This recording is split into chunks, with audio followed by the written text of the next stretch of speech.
আমরা এই ওয়ারেন্ট ধরার জন্য সবসময় আমরা বিশেষ অভিযান পরিচালনা করি।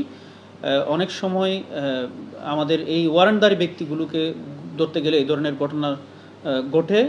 তবে আমরা এইটা জানান দিতে চাই আমাদের সক্ষমতা যে আমরা যে কোনো ব্যক্তিকে, যে কোনো দুষ্কৃতিকারীকে আইনের আওতায় আনতে সক্ষম, এবং আমরা আমাদের সাথে আইনের সাথে অডাসিটি দেখিয়ে কেউ যেন পালাই থাকতে পারে না সেটা জানানোর জন্য আজকের এই প্রেস ব্রিফিং।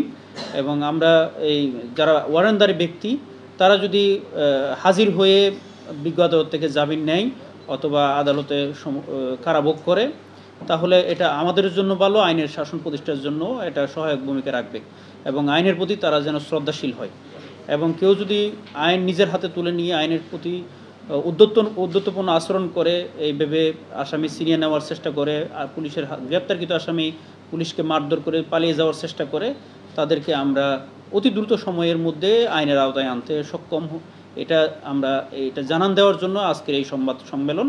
আমরা এই গণমাধ্যমের মাধ্যমে আমরা এই সম্মানিত নাগরিকদের এই এলাকার জানাতে চাই যেন সবাই আইনের প্রতি শ্রদ্ধাশীল থাকে এবং যারা আইনের প্রতি উদ্ধতপূর্ণ আচরণ করবে তাদেরকে আমরা আমাদের অতি দ্রুত আইনের আওতায় আনার মতো সক্ষমতা রাখি।